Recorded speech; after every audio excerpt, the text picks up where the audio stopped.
This is what really scares me.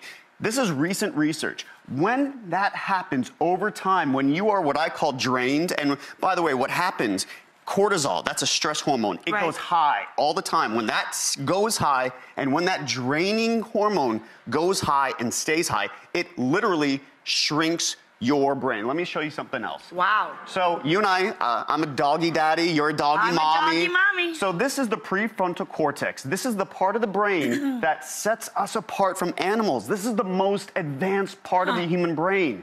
Stress, look at your audience, they're freaked out, right? I see some stressed out people out here.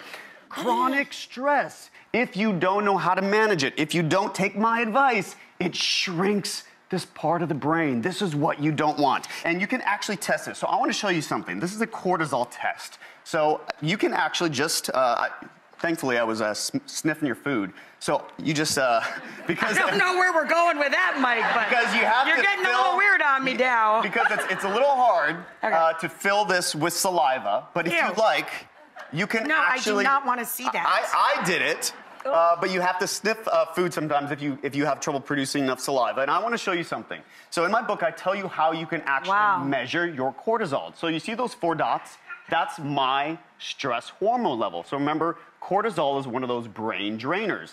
Now those 4 dots, that green line is what average is. And as you can see, I'm below average at 4 points during the day. Wow. So that's significant because what you want is, you want your cortisol to be higher in the morning. That's normal because when cortisol goes up in the morning, that wakes you up. And then throughout the day, you want your cortisol to go down. You want to chill out. Yep, right. And that'll help you to fall asleep, right? Cool. But if you don't want to spend $100, I actually have a free quiz in the book, and I had your audience take it. Oh, that's fun.